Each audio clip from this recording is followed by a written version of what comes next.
Pessoal, muito boa noite a todos que estão aqui presentes no Salão de Estudos do Centro Espírita Vinhas do Senhor aqui em Pouso Alegre, a todos vocês que estão nos acompanhando através das redes sociais, sintam-se também presentes aqui conosco. De início, como é de hábito nosso e como se configura de profunda necessidade para todos nós, façamos aqueles momentos em que a nossa mente se acalma, em que o nosso ser se pacifica, em que nós buscamos deixar de lado todas as atividades desenvolvidas ao longo do dia, querendo focar o pensamento no agora, nesse instante, em que a espiritualidade deve falar mais alto. Primeiramente, agradecidos estamos pelo momento que estamos vivendo agora. Nesses rápidos minutos, abordaremos assuntos de importância para o nosso crescimento espiritual. E que Deus, Pai de todos nós, possa encontrar em cada um as condições necessárias a fim de que esses conhecimentos explanados possam ser, além de percebidos e devidamente alojados no nosso ser, possam servir de momento de mudança de hábitos, de atitudes para a nossa existência. Vibremos, pois, em sintonia com as lições elevadas que a doutrina espírita nos coloca, para que saiamos daqui mais renovados, com um pensamento voltado ao bem, ao belo, ao nobre, ao justo. Que assim seja. Pessoal, seguinte, estamos aí na segunda parte do livro Obras Póstumas. Semana anterior a gente estava falando a respeito do Guia Espiritual de Allan Kardec. Quem esteve aqui, quem acompanhou através das redes sociais, viu isso. Vimos a questão desse guia, como que ele se apresentou, as qualidades dele. Vimos que esse mentor espiritual de Allan Kardec, que era realmente quem estava organizando da contraparte espiritual toda a obra de concretização do Consolador aqui na Terra, nada mais, nada menos, esse espírito era Jesus de Nazaré, ainda é Jesus de Nazaré. E vamos ver hoje a questão da missão de Jesus, aliás, missão de Kardec. Vimos o guia espiritual dele, vamos ver qual era a missão dele. Como que a missão foi revelada a ele. Conforme aquilo que a gente já viu nas sextas-feiras anteriores, por volta de 1855, Allan Kardec começou a frequentar reuniões mediúnicas, em que travou o contato com a realidade espiritual. E através desse contato, através das comunicações, através das perguntas que ele levava, a fim de serem sanadas pelos espíritos, ele foi construindo a obra pilar da doutrina espírita, que é o Livro dos Espíritos. Vimos como que isso funcionou. A primeira revelação da missão de Allan Kardec aconteceu a 30 de abril de 1856, na casa do senhor Rustam. E a médium era a senhorita Jafé. Nós vimos como que a senhorita Jafé psicografava. Ela não lançava a mão da psicografia direta, que ainda não era conhecida naquela época, mas da psicografia indireta. Ela escrevia através de um cesto, né? Depois de algum tempo perceberam que poderia muito bem pegar o lápis, a caneta com a própria mão e aí psicografar normalmente sem necessidade de intermediários. Mas até então, a senhorita Jafé levava suas mãos a um pequenino cesto de vime, onde estava acoplado um lápis, e através daquilo ali a psicografia acontecia. Então Kardec estava, na 30 de abril de 1856, assistindo a uma reunião mediúnica na casa do senhor Rustam, e a média, a senhorita Jafé. Ali, segundo Kardec consta aqui pra gente, ele começou o trabalho de revisão do Livro dos Espíritos. Por quê? Vimos como que ele construiu a doutrina. Ele não se satisfazia em questionar um espírito somente através de um médium. Sabedor que era de que os espíritos são de diferentes níveis, de diferentes graus, ele queria ter uma certeza daquilo que era nos dado. Então ele consultava e perguntava inúmeros espíritos que se manifestavam através de inúmeros médiuns. Boa parte do trabalho de construção do Livro dos Espíritos foi feita através da mediunidade das senhoritas Budã. E ele queria realmente comprovar aquilo que estava sendo escrito através de outros médiuns, de outros espíritos. Então, na casa do senhor Rustam, médium senhorita Jafé, ele começou o trabalho de revisão do Livro dos Espíritos.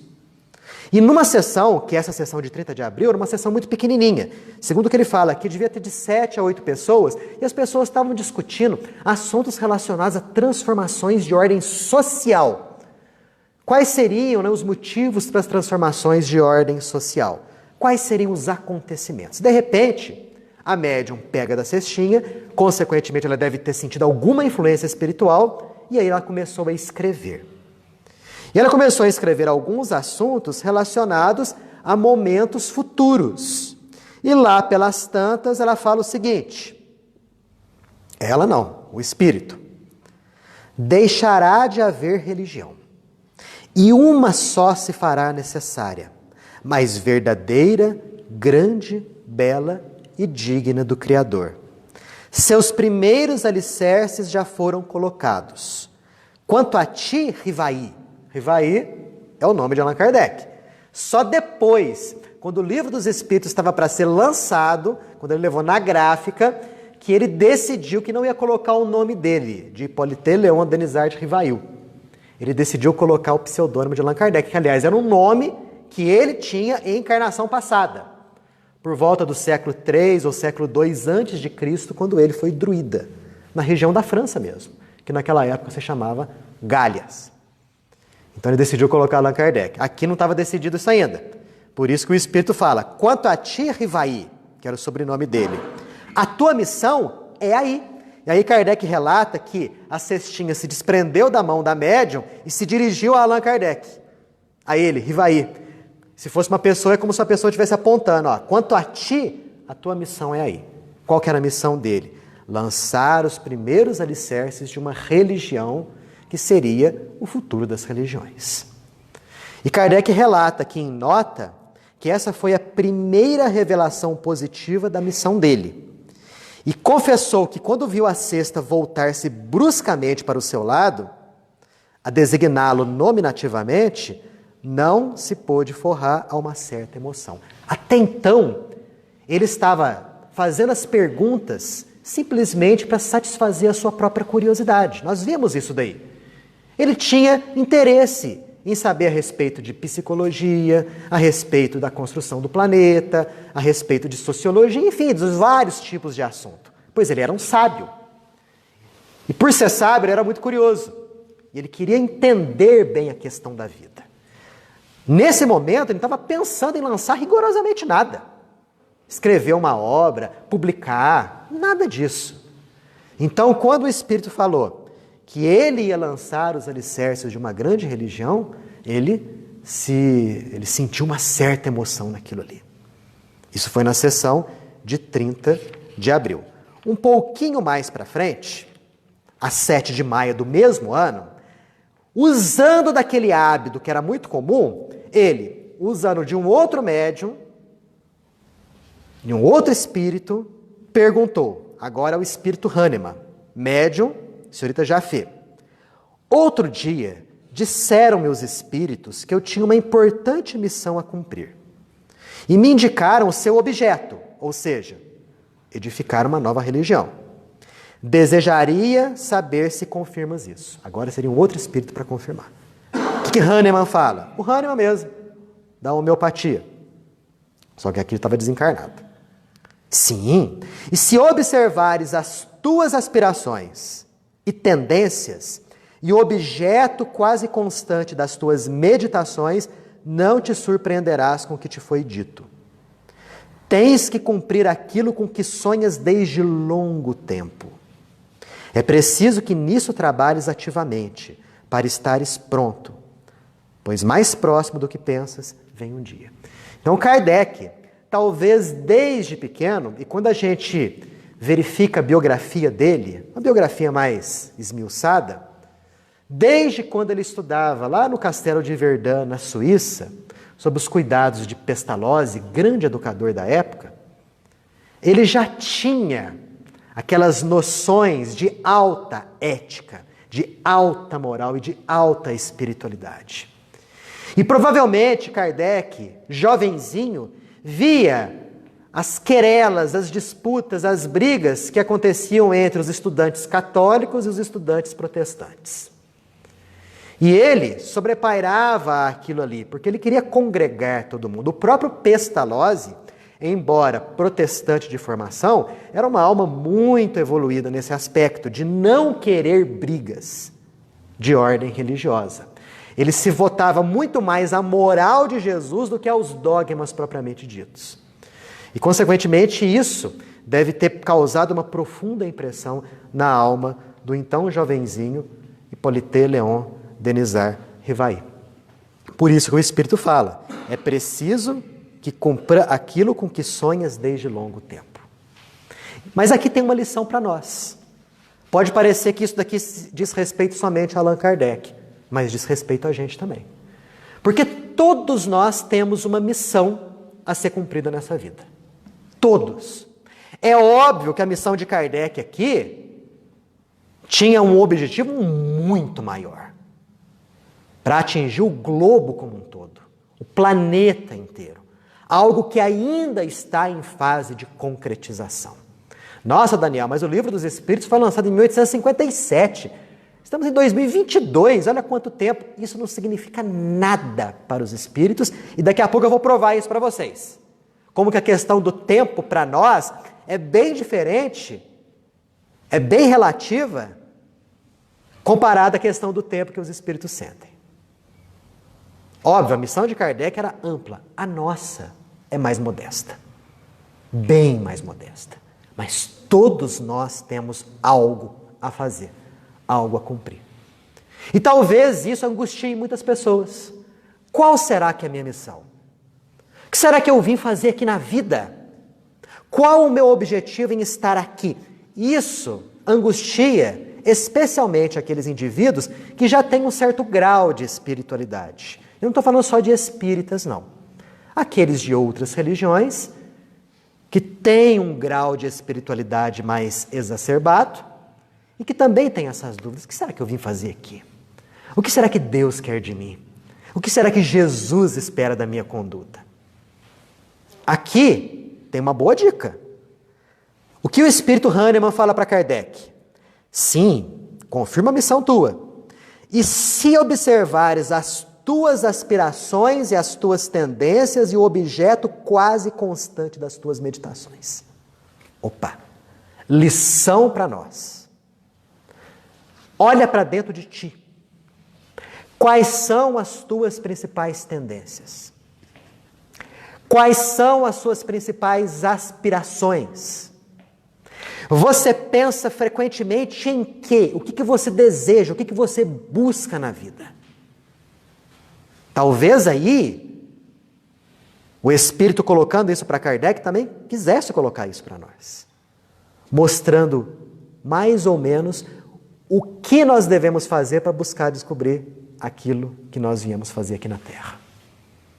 Observa as tuas tendências.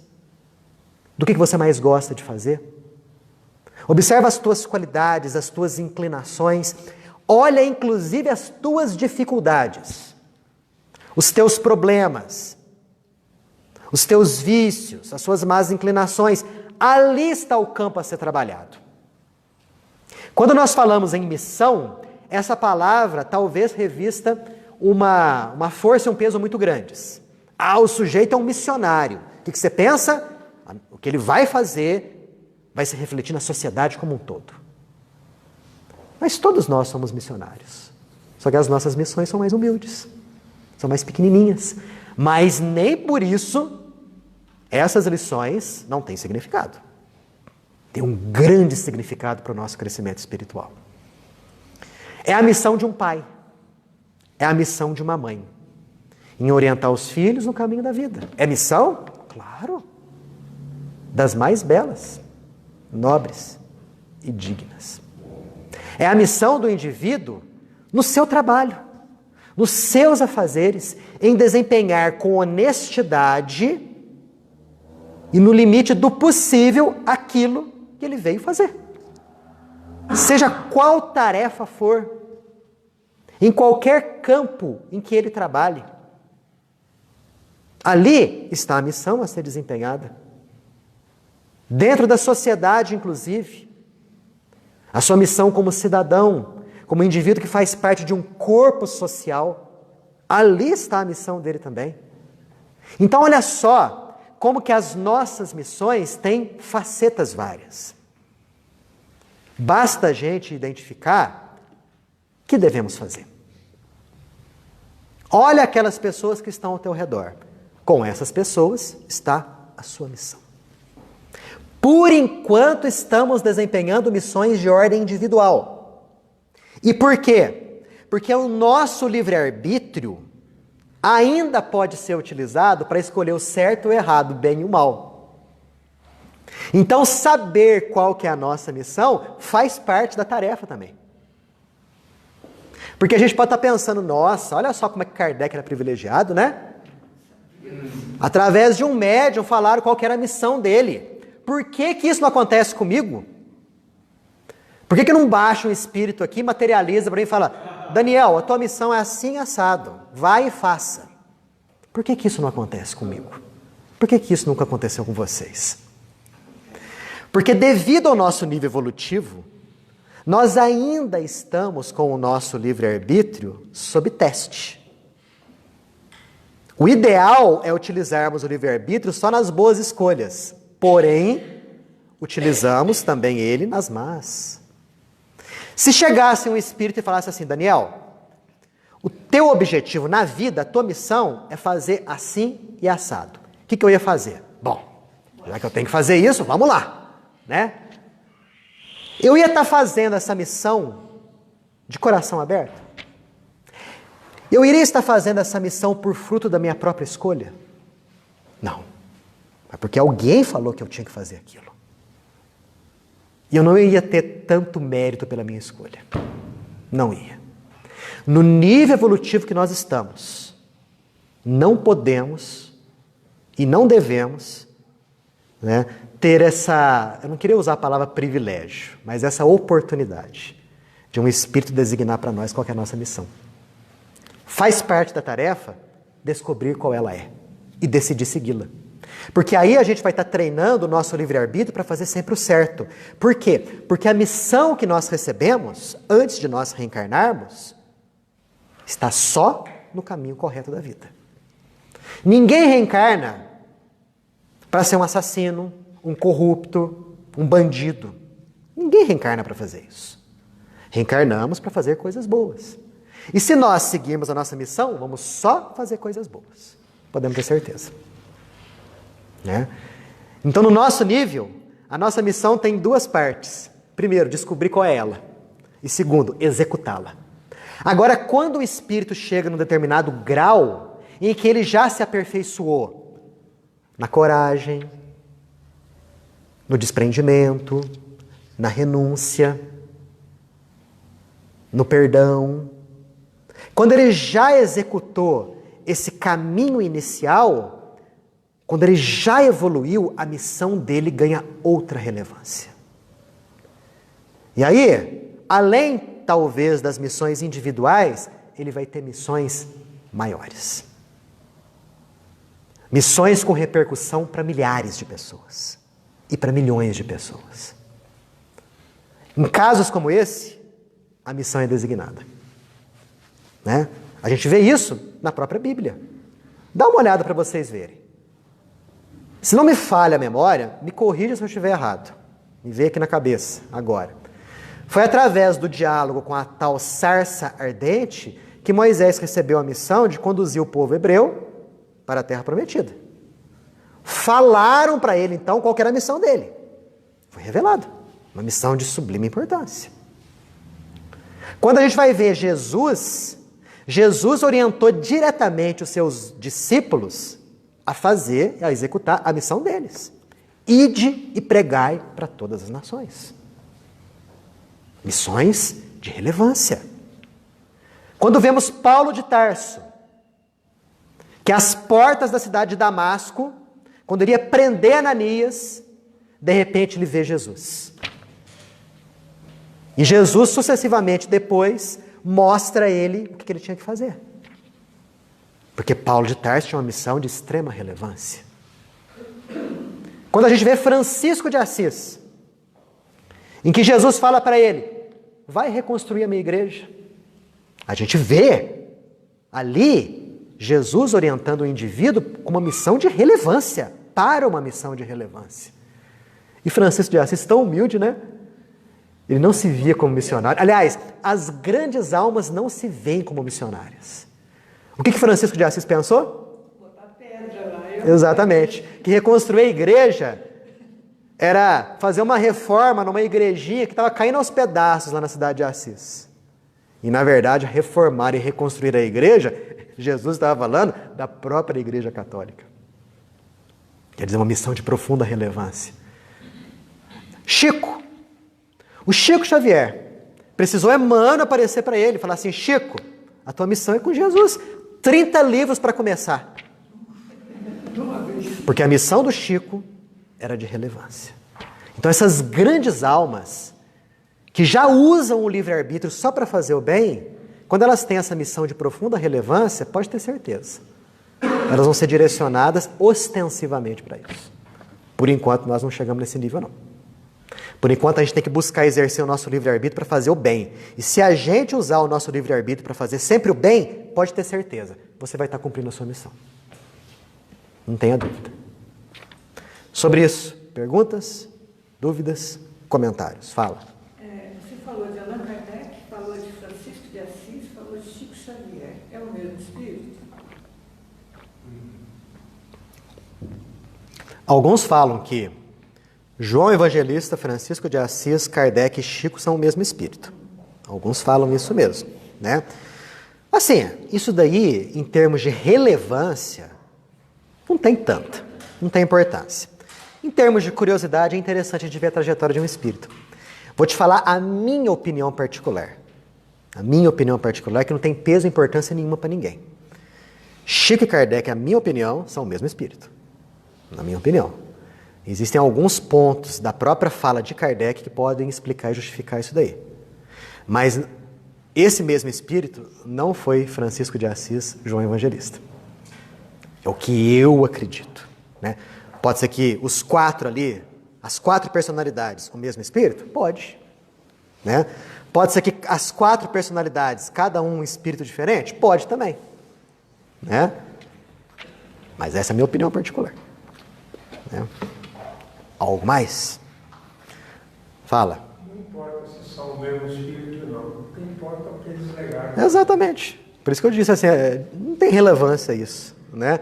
Mas é interessante a gente ver a trajetória de um espírito, né? Quando a gente vê, por exemplo, o profeta Samuel, ele no Antigo Testamento, posteriormente ele vem como João Evangelista. E João Evangelista posteriormente vem como Francisco de Assis. Aí é quase que uma certeza, dessas três personalidades, o mesmo espírito. Ok? Bom, então olha só. A missão de Kardec, através de dois espíritos diferentes. Só que Kardec não dava o braço a torcer. Ele queria perguntar para outro, a respeito da missão dele. Né? Em 12 de junho de 1856, um mês depois, na casa de uma outra médium, chamada senhorita Aline C., ele não coloca o sobrenome, ele pergunta a ninguém mais, ninguém menos, ao Espírito Verdade, que era o mentor espiritual dele, o guia dele. Ele queria perguntar para o guia dele, para o mentor dele. Bom Espírito, desejo saber o que pensas da missão que alguns espíritos me assinaram. Peço-te, dize-me, se é uma prova para o meu amor próprio. Olha como que Kardec era humilde. Talvez se fosse qualquer um de nós, um espírito numa reunião mediúnica falar, olha, você tem uma missão, nossa, a gente ia ficar inchado.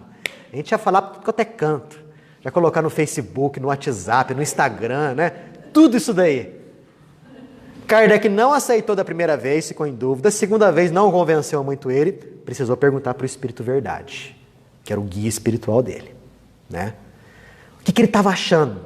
Que os espíritos estavam testando a vaidade dele. Por isso que ele fala aqui, ó, se há uma prova para o meu amor próprio.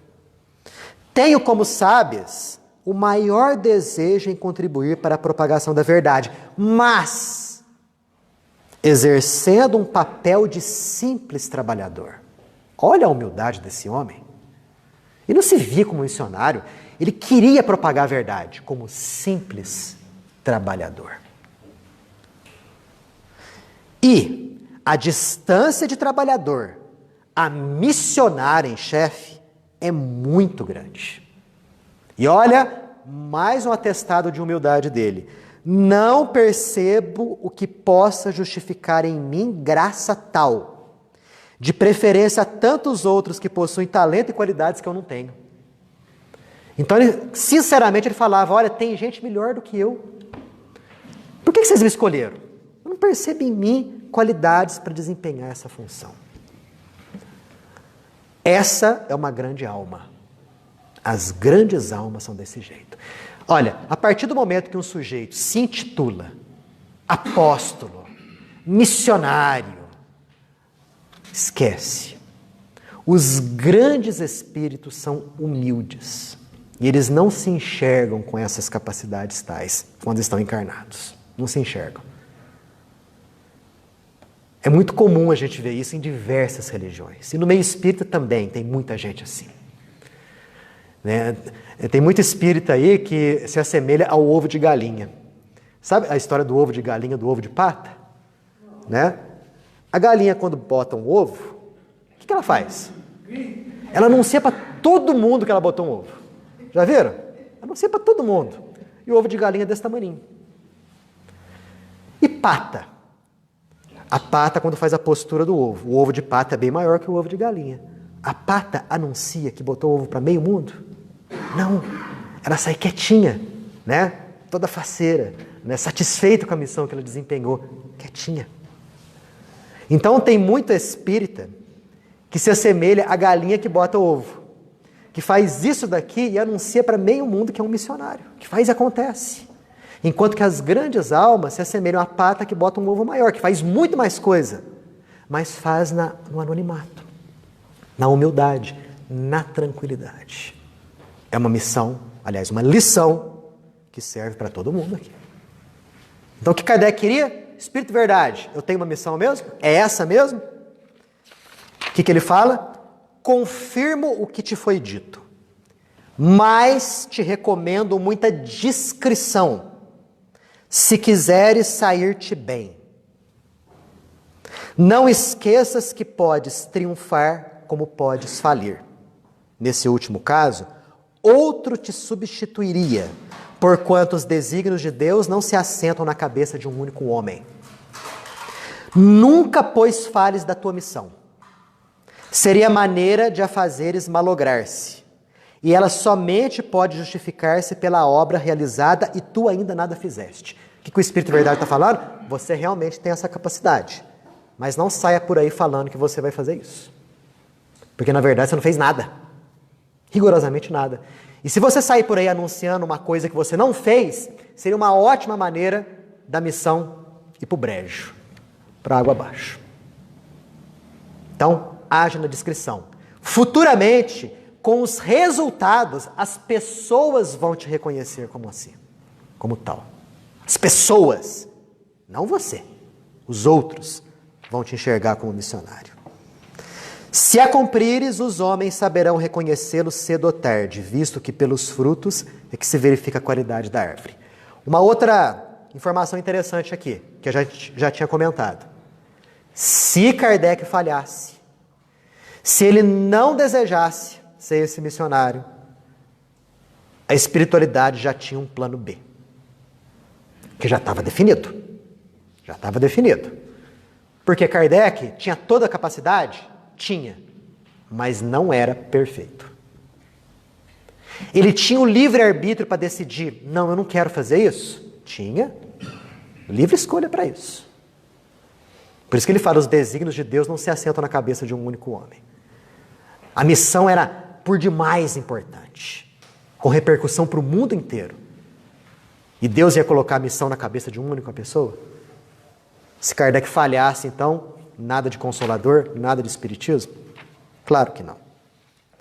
Aí ele fala, não tenho desejo nenhum de me vangloriar, de uma missão na qual dificilmente creio. Mas se eu estou destinado a servir de instrumento aos desígnios de Deus, que ela disponha de mim.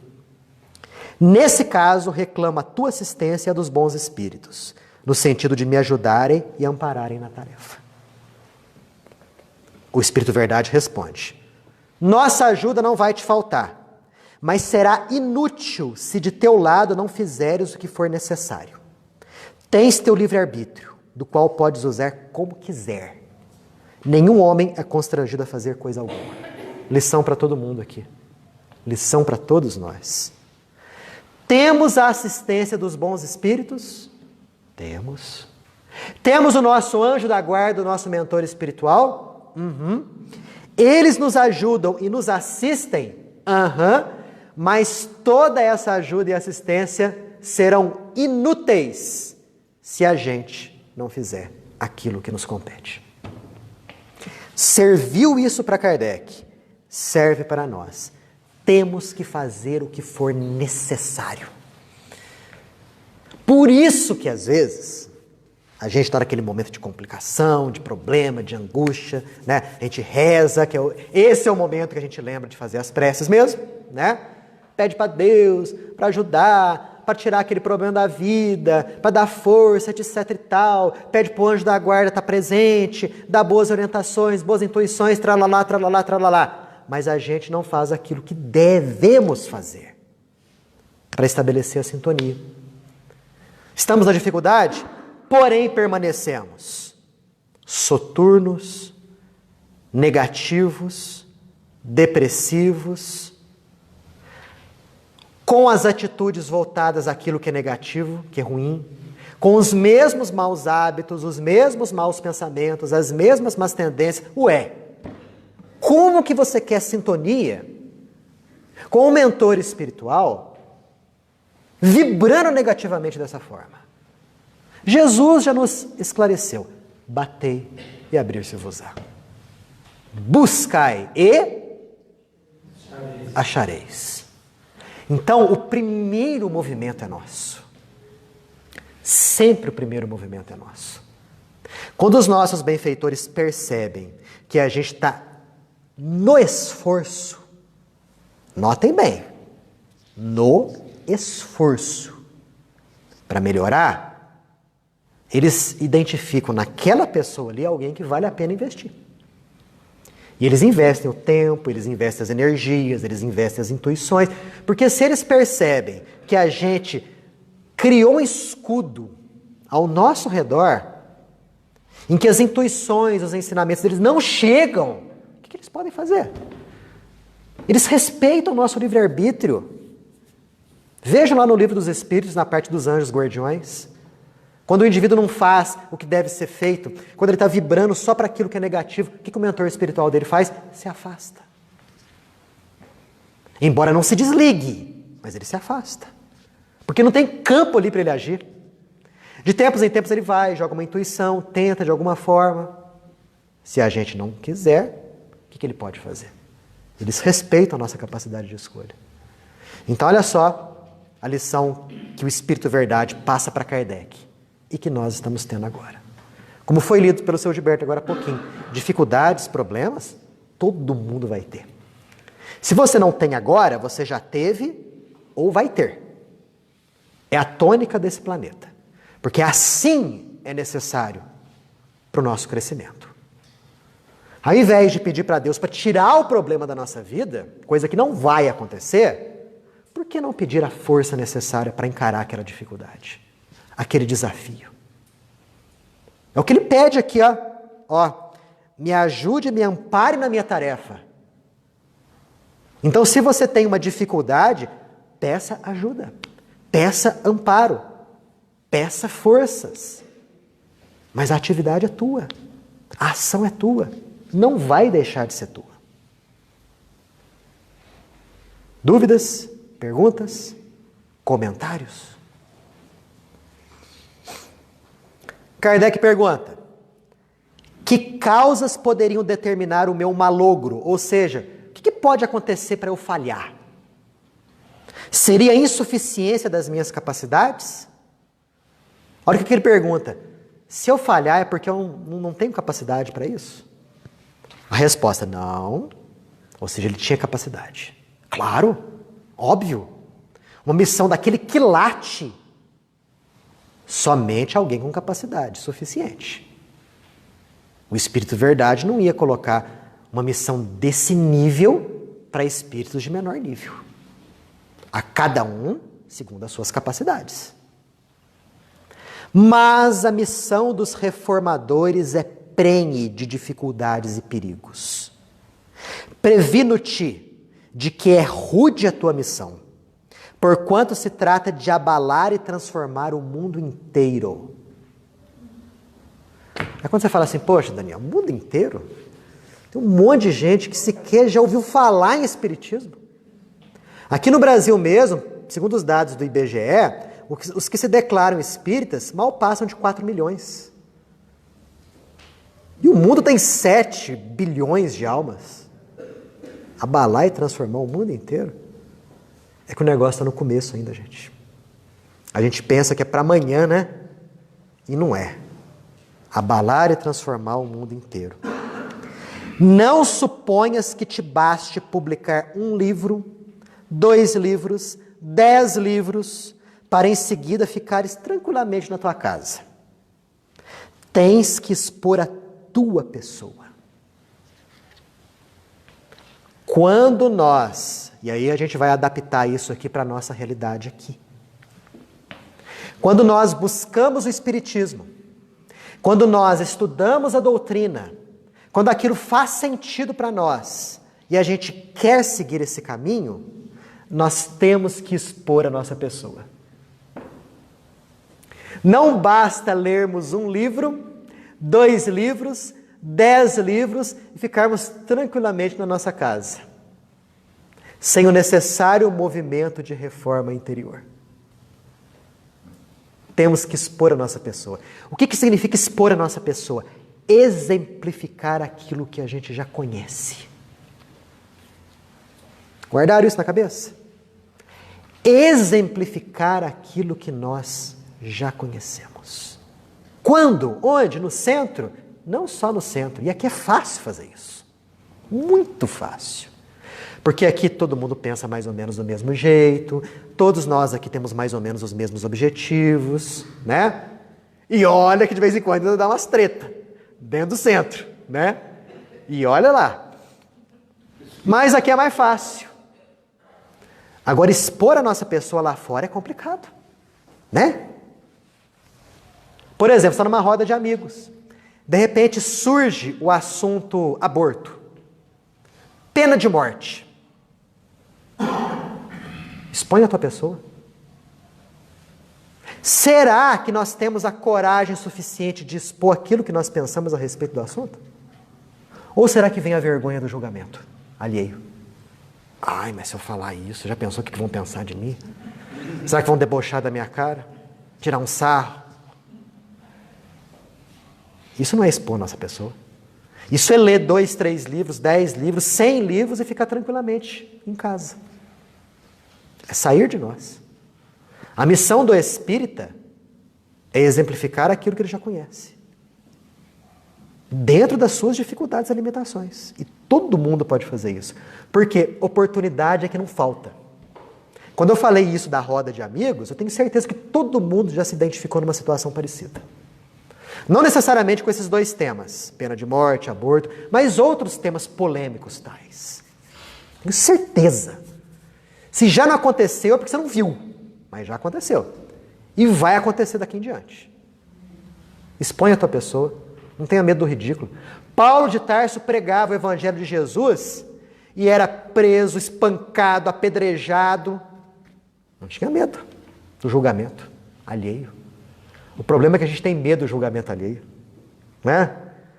A nossa autoestima às vezes é tão baixa que a gente precisa a aprovação do outro.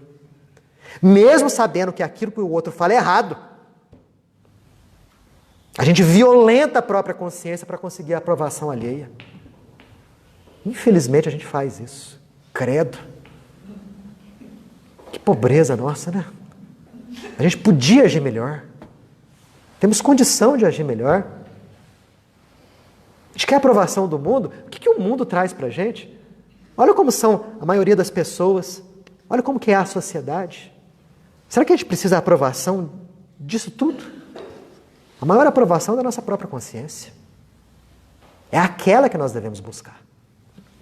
Exatamente isso aí, porque a gente acaba querendo ou não, quando está em algum assunto a respeito que você tem uma opinião divergente ali e tal, a gente pensa assim também hoje em dia, melhor deixar tudo em paz, vamos pacificar isso daqui, do que eu expor e ter assunto para 2 horas ali e aquilo não entrar na cabeça da pessoa. Muito bem, é isso aí. Às vezes a pessoa tem uma opinião muito oposta à tua, É complicado, com certeza. Mas o que o Cristo nos fala? Eis que não vim trazer a paz, mas a espada. Não é? Não que você tenha que ser um sujeito polêmico. Não que você tente forçar o indivíduo a acreditar naquilo que você acredita. Não estou falando nisso. Eu estou falando que quando surgir a oportunidade, não tenhamos a vergonha, o medo de expor aquilo que a gente pensa a respeito do assunto. Há uma diferença grande. Fala, Mariângela. No núcleo familiar é bem assim. Sim. Principalmente numa família que predomina a religião predominante. Certo? Então Sim. é difícil. Sim. As pessoas sabem, porque a gente não esconde, todos sabem. Agora a coisa já serenou mais. Mas no começo a coisa foi séria, sabe? De pessoas chegarem na gente e falar assim, sai dessa, não tô tempo. Entendeu? E a gente... Salva tua alma. Mas Jesus já previu isso. Lembra quando ele falou? Nesse mesmo trecho da paz e da espada, o que ele falou? Pois agora eu vou lançar filho contra o pai, filha contra a mãe, nora contra a sogra, e numa casa tem 5, serão 2 contra 3 e 3 contra 2. É mais ou menos isso daí que ele está falando. Só um segundinho. Fala. Tu, Nelson. Não, André, isso que você falou aí, eu tenho grande cuidado, porque, veja bem, eu já presenciei esse tipo de coisa. Você chega no ponto de ônibus, você está conversando com a pessoa. Se você falar que você é espírito, aquela pessoa vira as costas para você e não conversa mais. Exatamente. Isso você já tem visto muito, entendeu? Exatamente. Então, você vê que a coisa é muito difícil. Exato. É bem por aí mesmo. Fala, Doni. Um dos meus irmãos é padre. Um dos meus sobrinhos é pastor. Que maravilha. Tá. Maravilha. E assim é, né? Um dos irmãos é padre e um dos sobrinhos é pastor. E você é espírita. Mas todos se respeitam. Como tem que ser. Como tem que ser. Olha, felizmente nós estamos num país onde existe uma grande tolerância no campo religioso. Assim, mas às vezes um xinga o outro, tal. Tudo bem, gente, mas olha o que acontece lá no Oriente Médio. Por exemplo, olha a intolerância religiosa que é lá. Né? Enquanto que aqui no Brasil, judeus e muçulmanos montam comércio lado a lado e convivem em harmonia. São sócios às vezes. Né? Quer dizer, embora haja essas dificuldades que são comuns mesmo devido ao próprio nível evolutivo nosso, o solo brasileiro é abençoado nesse sentido também. Né? Porque convivemos em harmonia. Como convivemos? Aqui nós temos o centro espírita. Ali na rua de trás tem um terreiro de Umbanda. Um pouquinho mais para frente ali tem uma igreja católica. E até pouco tempo atrás tinha uma igreja evangélica ali. Né? Quer dizer, num espaço de 2 quarteirões, 4 religiões convivendo. E alguém aqui já se armou para poder invadir o terreiro de Umbanda, quebrar alguma coisa? Ninguém. E nunca fizeram isso conosco. Graças a Deus. Respeito ao próximo. Né? Como tem que ser. Como tem que ser. Fala. Lá no Oriente, nem no católico cristão, não vai nem no bairro do muçulmano. Sim. Não vai. É. Sou de lá, eu sei como é. Você sabe como é que funciona lá. Na Irlanda, eu não sei como é que está agora, né? mas entre católicos e protestantes. Bairros católicos, bairros protestantes. Igrejas, escolas só de católicos, escolas só de protestantes. Pelo menos na época do IRA era assim, né? Do Exército Republicano Irlandês. Não sei como é que está agora. Desculpa, eu estou desatualizado nesse ponto aí. Mas até pouco tempo atrás, era assim. Quando eu era adolescente, há 30 anos atrás, era assim que o negócio funcionava. Né? Não, é 30 anos. Minha mãe frequentou o centro, acho que você lembra dela. Lembro. Durante algum tempo. Uhum. E uma das vertentes do Espiritismo que me fez seguir, de alguma forma, aplicar na minha vida, é que tudo que você faz tem uma consequência. Né? Se você faz coisas boas, Sim. vem coisas boas. Uhum. Se você faz coisas ruins, você vai receber da mesma maneira. Minha mãe deixou de frequentar o centro, era uma pessoa muito inteligente, professora, mas ela falava para a gente assim, eu falava assim, vamos no centro, mãe. Ela falava assim, não vou. Porque depois dessa frase de conheças a verdade e a verdade vos libertará, conheças a verdade e a verdade vos escravizará, porque eu não posso fazer mais nada. E aí ela deixou de vir e ficou em casa. Entendi, mas eu conheço pessoas assim também, que pensam dessa maneira. Mas ó, já te adianto, isso daí é temporário. Né? Porque uma das maneiras para a gente se libertar realmente é a gente realmente escravizar a nossa conduta às coisas boas da vida. Porque a partir do instante que a gente tem uma disciplina, essa disciplina, que é como se fosse uma escravização a alguma coisa, é ela que vai nos libertar, espiritualmente falando. O Antônio Renato falava assim, a disciplina é uma escravidão para a eterna liberdade. Aquilo que é disciplinado está sempre liberto. Olha só que bonito, a disciplina é a escravidão para a eterna liberdade. Bonito mesmo, né? Do Adão Nonato, né?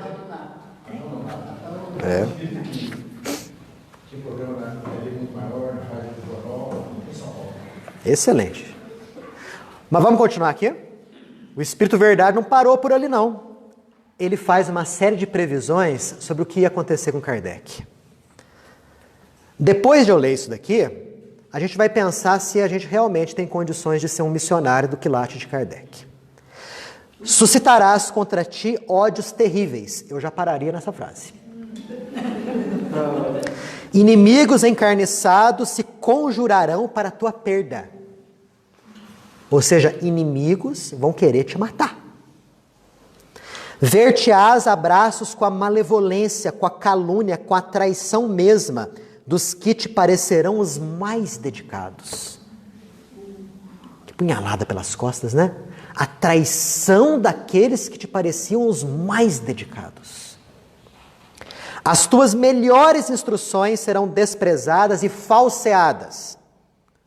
Por mais de uma vez sucumbirás sob o peso da fadiga.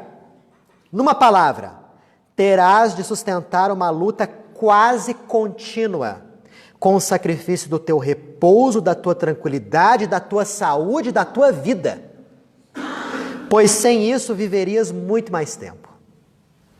Ora bem, não poucos recuam quando, em vez de uma estrada florida, só vêm sob os passos espinhos, pedras e serpentes. Então aqui, o Espírito Verdade fala para Kardec, se você aceitar, é isso que vai ter da tua vida. A sua vida vai ser desse jeito. Ele falou a parte ruim. Depois Kardec, numa notinha aqui, fala que tudo se cumpriu integralmente. Tudo. Só que ele teve a parte boa. Teve as compensações que daqui a pouco nós vamos ler. E ó, o Espírito Verdade deixa entreaberta a opção de Kardec se mandar. É isso que ele fala aqui, ó. Não poucos recuam quando, em vez de uma estrada bonitinha, vê uma estrada estreita, cheia de espinho, pedra pontiaguda e serpente. Não poucos recuam. Quais são as qualidades para desempenhar uma missão desse porte? Não basta a inteligência. Faz-se necessário, primeiramente, humildade, modéstia e desinteresse. Ou seja, Não devemos ter orgulho, nem presunção e nem qualquer tipo de ambição. Para lutar contra os homens são indispensáveis coragem, perseverança e inabalável firmeza. Também são de necessidade prudência e tato, a fim de conduzir bem as coisas de modo conveniente. Exige-se, por fim, devotamento, abnegação e disposição para todos os tipos de sacrifício. E aí, quem que se habilita? Não é fácil, gente. Somente um indivíduo já bastante evoluído teria todas essas capacidades aqui, e Kardec tinha. Vês assim que a tua missão está subordinada a condições que dependem de ti. Transferindo isso para a nossa vida? Todos viemos com uma missão, correto? Positivo? Todos viemos com uma missão.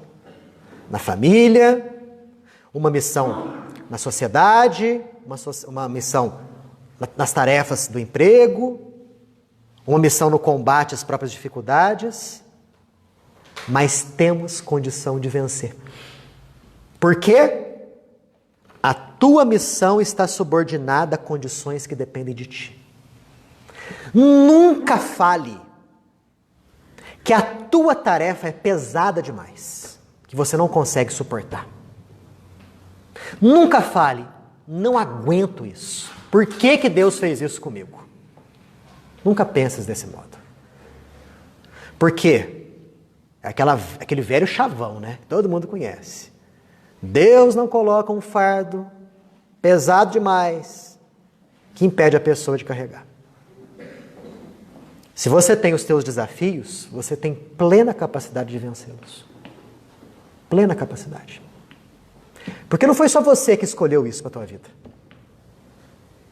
Eu creio que nós, no nível evolutivo em que nós nos encontramos, quando a gente estava lá do lado de lá, antes do nosso reencarne, nós não planejamos sozinhos a nossa encarnação, não. Temos essa capacidade, não. Os nossos mentores sentaram conosco e decidiram algumas coisas por nós. Percebendo, você tem necessidade disso. Você vai ter que passar por isso. Existe uma parte da tua personalidade que tem que ser desenvolvida, então nós vamos te colocar numa situação tal. Mas fazendo isso, eles estavam adaptando aquela missão à exata condição de nossas forças. Por isso que todo mundo veio talhado para vencer. Ninguém veio talhado para a derrota. Ninguém. Se nós cairmos, e se nós voltarmos falidos para a parte espiritual, a culpa é única e exclusiva nossa. Não culpe teu pai, não culpe sua mãe, não culpe a sua família, não culpe o clima, não culpe o governo, não culpe o fato do planeta ser de provas e expiações. Chega de terceirizar a responsabilidade. Sabe, chega desse complexo de Adão e Eva, né? Na linguagem simbólica da Gênese, né? Quando Deus aparece e fala assim, mas o que é isso? Quem que errou? Foi você, Adão? Não fala, não, foi a mulher que me tentou. E a mulher fala, eu de jeito nenhum, foi a serpente. Sempre a gente busca terceirizar responsabilidades. A serpente falava. E andava, tinha pernas. Né?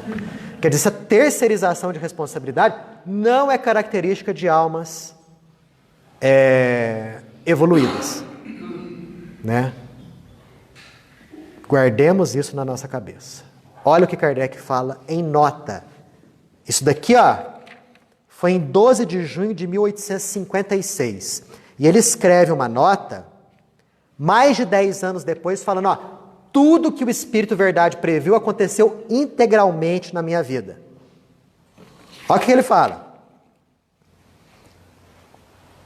Andei em luta com ódio de inimigos encarniçados, com injúria, calúnia, inveja e ciúme. Escritos infames se publicaram contra mim. As minhas melhores instruções foram falseadas. Traíram-me aqueles em que eu mais confiança depositava. Acho que essa é a pior parte, né? Essa é a pior parte. Pagaram-me com a ingratidão aqueles a quem prestei serviços. A Sociedade de Paris, que foi o primeiro centro espírita no mundo, que ele, Kardec, fundou, se constituiu foco de contínuas intrigas urdidas contra mim, por aqueles mesmos que se declaravam a meu favor e que de boa fisionomia, na minha presença, pelas costas me golpeavam. Quer dizer, na frente de Kardec, Kardec, estamos contigo, hein? Né? Kardec virava as costas, descia a lenha. Isso aí passou no filme. Né? Sociedade de Paris, o primeiro centro espírita do mundo. Não é? Cadê? A gente vai ficando velho, é complicado, né? Ó, antes eu não tinha que fazer isso com óculos, agora eu tenho. Disseram que os que se me conservavam fiéis estavam à minha soldada e que eu lhes pagava com o dinheiro que ganhava do espiritismo. Quer dizer, caluniavam ele. Você está ganhando dinheiro com a venda dos teus livros aí. Kardec nunca ficou com um centavo. Tudo ia para a propagação da doutrina e para a caridade. Né? Mas caluniavam ele. Você está ficando com a grana toda.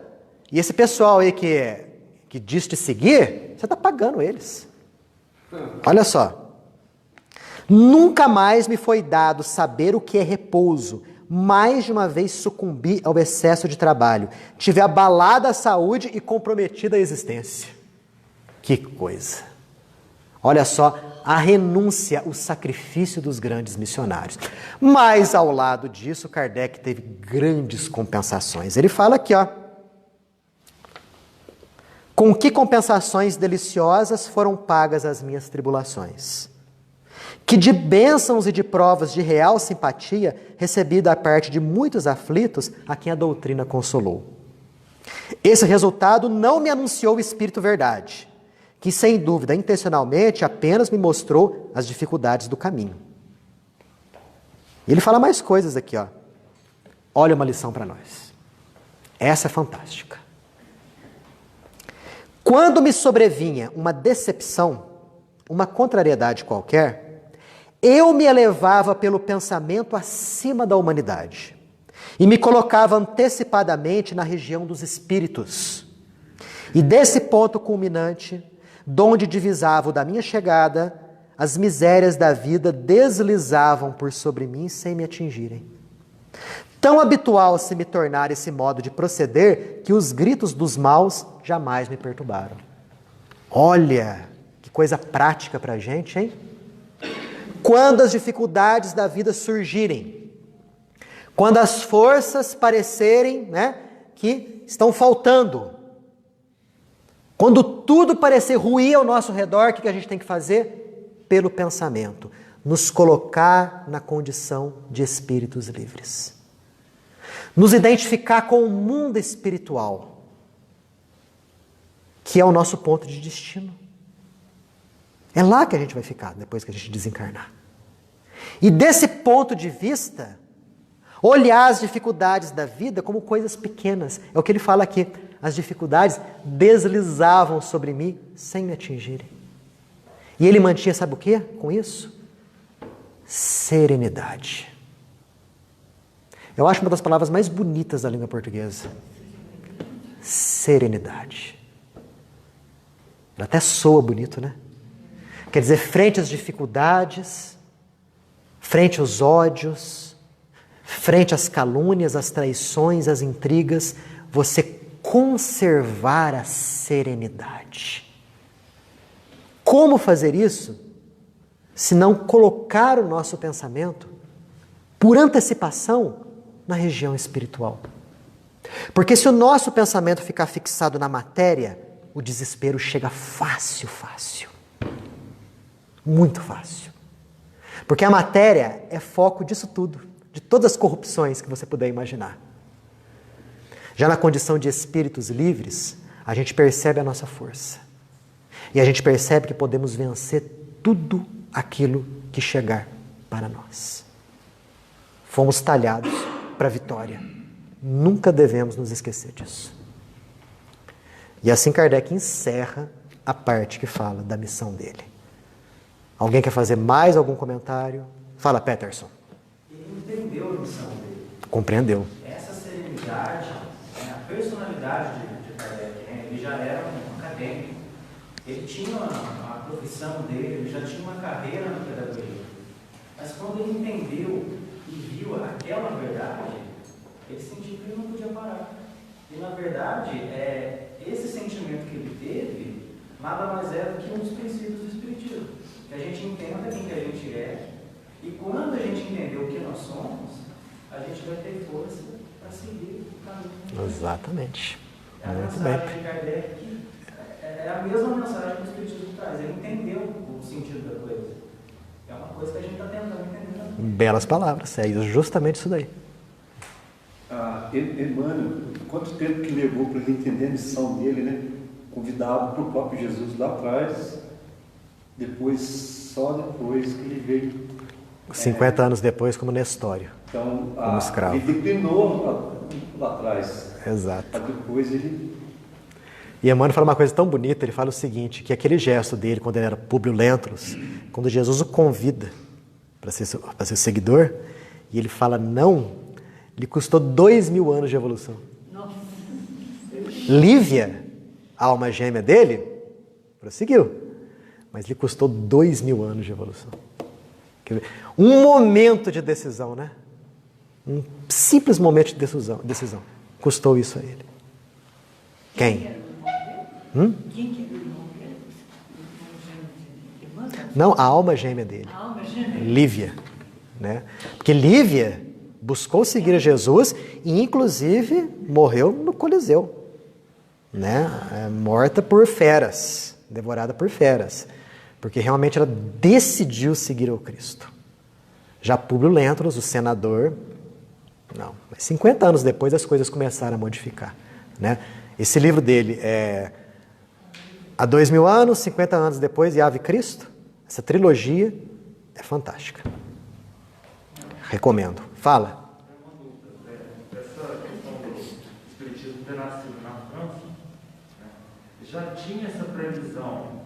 Ele vir para o Brasil porque já se conhecia que teria um campo mais fértil, ou foi uma espécie de plano dele porque a opção das pessoas de lá não permitiu que, senão o Espiritismo ia morrer.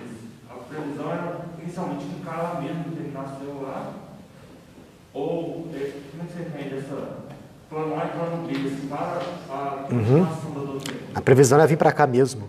Né? Quando a gente vê o livro Brasil, Coração do Mundo, Pátria do Evangelho, né? Quando Jesus traz Ismael para conhecer as terras que futuramente seriam o Brasil, ali já estava designada a futura missão do nosso país.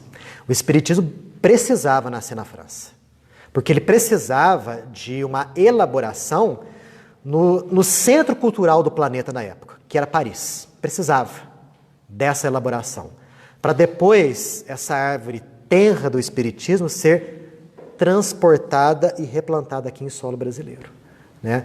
E muitos espíritas franceses que ladearam Kardec nessa função toda, nessa execução, nessa tarefa, ao desencarnarem lá, vieram reencarnar em terras do Brasil. Muitos ainda continuam exercendo as suas funções dentro da doutrina, sendo espíritas de primeira hora na França e espíritas de segunda hora aqui no Brasil. Já estava designado isso. Ok? Semana que vem a gente continua. Vamos fechar os nossos olhos, elevar o nosso pensamento a Deus e buscar nele a fonte de paz, de equilíbrio, de harmonia. Olha só. Repara como está o teu interior agora.